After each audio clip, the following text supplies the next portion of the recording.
buenas tardes a todos. Mi nombre es Fabio Valverde. Yo soy miembro y fundador de la Sociedad Histórica de Costa Rica. El día de hoy tenemos el inmenso placer de entrevistar al teniente coronel Juan Carlos Ulloa, quien fue uno de los 300 costarricenses que estuvieron en la Revolución Sandinista. ¿Cómo está, don Juan Carlos? Muy bien, Fabio, aquí a la orden. Vamos a compartir algo de historia, si es posible, ¿verdad? Compartiremos las anécdotas de un soldado costarricense en la Revolución Sandinista. ¿Qué lo motivó a ir a la guerra? Bueno, Fabio, muy importante tu pregunta. Bueno, en primer lugar,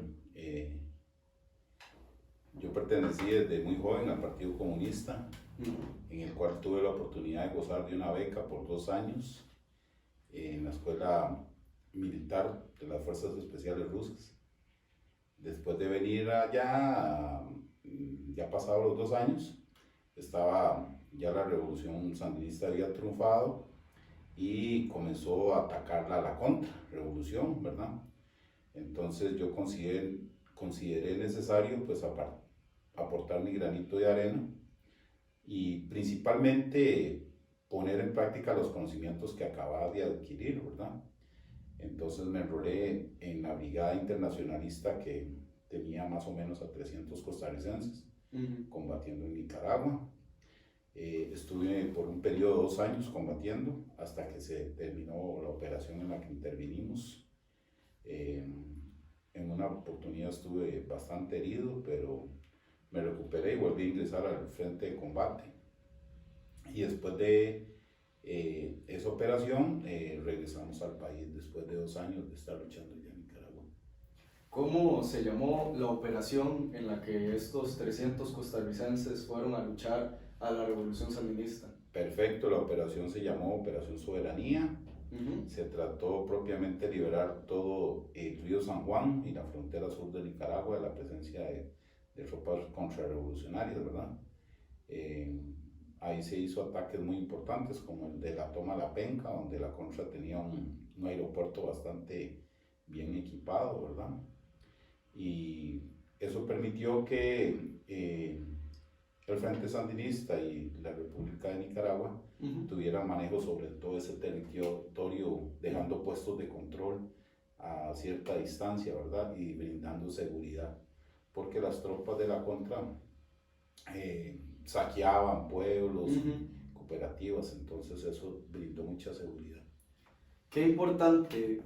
Algo que muy pocos costarricenses saben, y esto, bueno, en realidad es como mucha de la historia costarricense oculta, los costarricenses participaron de la Revolución Sandinista y acabaron con la tiranía de los Somoza, ¿cierto? Exacto, sí. Ahora bien, para comprender por qué los costarricenses participaron de la Revolución Sandinista, hay que remontarnos a aproximadamente también los años 50, ¿verdad? En la cual, digamos, los Somoza cometían importantes violaciones al territorio costarricense. Exacto, sí. Hay que acordarnos que en el año 48, y el teniente coronel también puede hablar un poco del tema, los Somoza envían un batallón de soldados nicaragüenses a Costa Rica, a invadir Costa Rica, ¿verdad? En la guerra civil del 48. Este batallón se llamó el Batallón del Castigo, ¿verdad? Y desde el año 48 y los años 50, Anastasio Somoza comienza a irrespetar la soberanía costarricense. Algo muy importante que mencionar, y esto también indignó mucho a la población costarricense, quizá el teniente coronel Ulloa se recuerde del asesinato de la niña por parte de la Guardia Nacional. ¿Qué nos puede contar de ese evento? Bueno, eso volcó mucho la opinión pública en contra de Somoza desde bastante tiempo atrás, ¿verdad? Hubo un hecho también bastante lamentable y que creo, ¿verdad?, que fue lo que terminó de convencer a la población costarricense para volcarse a ayudar al Frente Sandinista. Fue cuando la Guardia mató a los guardias rurales en la frontera, ¿verdad?, por medio de un bombardeo que hizo un avión de la Guardia Somocista, ¿verdad? Sí, la situación entre Costa Rica y Nicaragua era insostenible, ¿verdad? Reitero, la Guardia Nacional de Nicaragua de aquel entonces y, bueno, incursionaba al territorio costarricense, los asesinatos de estos guardias civiles, también el asesinato de esta niña, ¿verdad? Les voy a contar un poco acerca de esta historia. Era una niña que le iba a dejar comida a su papá, que estaba haciendo labores agrícolas, y los soldados de la Guardia Nacional de Nicaragua, por una cuestión de maldad, ¿verdad? Le dispararon a esta niña costarricense. Y eso ocasionó que Rodrigo Carazo le diera su adhesión a los sandinistas, los cuales prometían, ¿verdad? Derrotar y de una vez por todas acabar con la tiranía somocista. De hecho, a mi espalda tengo una propaganda que dice: ante la tiranía somocista yo también soy sandinista, que básicamente recuerda que los costarricenses participamos en esa contienda. Coronel, una pregunta, ¿qué sentía usted cuando iniciaban los combates? ¿Cuál era el sentimiento que usted tenía? Bueno, Fabio, en realidad la guerra es triste, pero hay una cuestión que es bastante importante. Los que hemos participado en la guerra sabemos que ahí las cosas son muy reales, ¿verdad? Los que estuvimos combatiendo en Nicaragua, me refiero a todos los costarricenses, teníamos un alto espíritu internacionalista en el sentido de que íbamos a arriesgar nuestras vidas por un pueblo que no era el de nosotros, ¿verdad? Pero que nosotros sabíamos que necesitaba de nuestros esfuerzos. En realidad, el papel que tuvo Costa Rica en esa contienda, en los dos procesos, ¿verdad? Primero en la toma del poder y después en el apoyo que se le dio por parte de los costarricenses para que continuara la revolución, porque estaba siendo atacada por la contra. En realidad nos dimos cuenta de las atrocidades que hacía la contra, ¿verdad? A veces mataban civiles por gusto, como usted bien lo dice. En algunas ocasiones nos dimos cuenta de que la contra, por ejemplo, sí, tiraba granadas en un refugio donde habían ancianos y niños, ¿verdad? No. Entonces, el espíritu que siempre nos acompañaba en los combates, por lo menos en el caso mío, era un espíritu tal vez mal llamado de venganza, ¿verdad? Claro. Pero sí era importante para nosotros, ¿verdad?, acabar con eso, ¿verdad? Y a diferencia de muchas otras cosas que pudieron haber pasado en la revolución, la brigada costarricense tenía un lujo que no se podía tener al nivel que estaba el ejército de Nicaragua, ¿verdad? Okay. La brigada de costarricense, los 300 funcionarios que participamos ahí, los 300 oficiales, todos teníamos alta graduación. Y esa brigada se daba el lujo de tener, por ejemplo, capitanes, sargentos, tenientes, cabos de soldados rasos, ¿verdad? Y esta brigada de 300 costarricenses, consulta, esta brigada de los 300, ¿eran personas entrenadas o algunos no eran entrenados? ¿Cómo funcionaba eso? En realidad, se puede decir que el 100% de la gente tenía entrenamiento, ¿verdad? Lo que distaba un poco era de qué país provenían, ¿verdad? Ahí había gente entrenada en Cuba, había gente entrenada en Checoslovaquia, en Rumanía, en Hungría, en Rusia, en mi caso era en Rusia, en Alemania. Entonces, muchos de ellos pues con algunas especialidades, ¿verdad?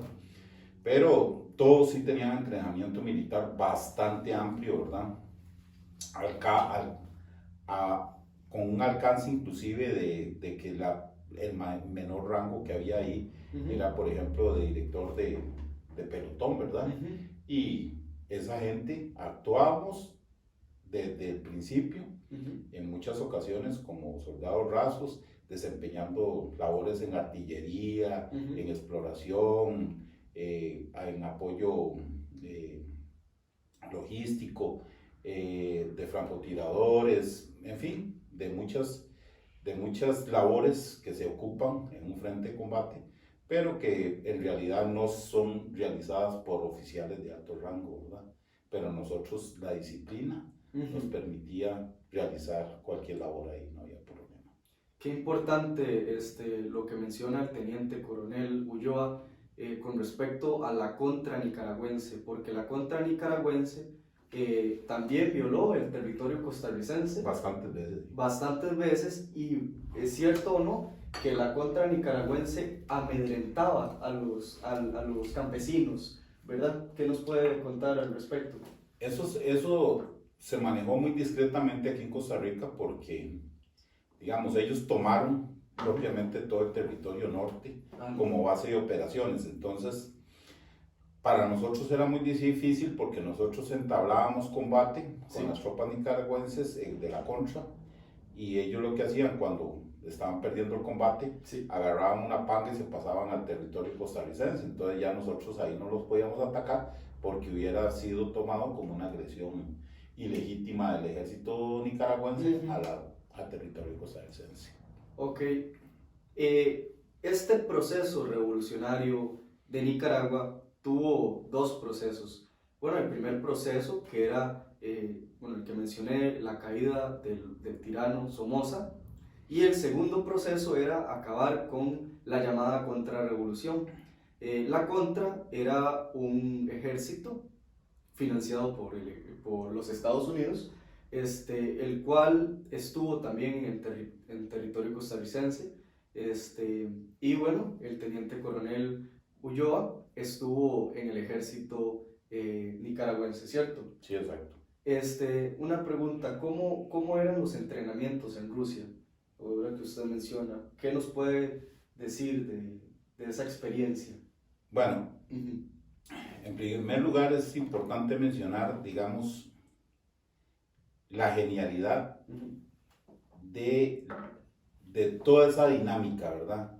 El compañero Manuel Mora Salas, ¿verdad? Es inclusive el único oficial graduado como general de ejército en Costa Rica, ¿verdad? Claro. En la escuela militar rusa, ¿verdad? Entonces él montó un aparato sumamente importante, entonces se dedicó a planificar qué oficiales ocupaba, ¿verdad?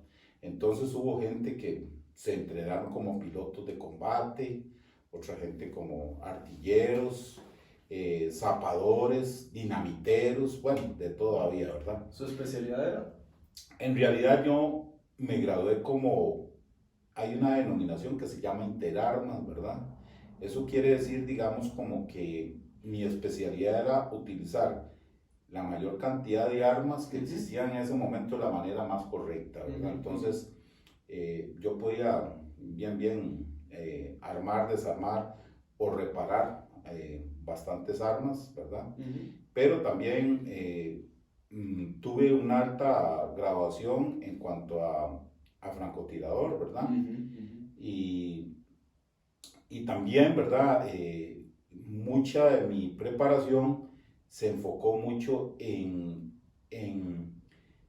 propiamente en combates, digamos, difíciles, porque uno no se imagina realmente lo que es combatir a muchos grados bajo cero, ¿verdad? Los rusos eso no les interesa.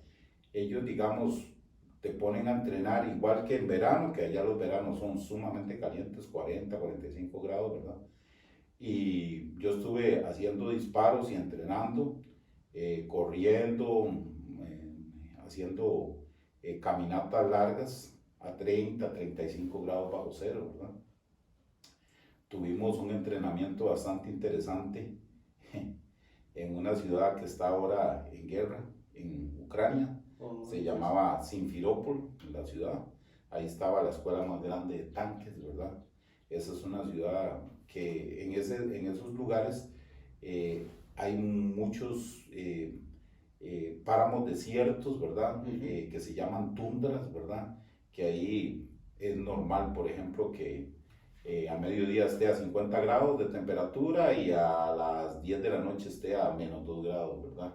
Entonces son climas muy, muy extremos y esa gente no le importa, te ponen a entrenar para que usted esté preparado para cualquier zona de combate, cualquier circunstancia dura, ¿no?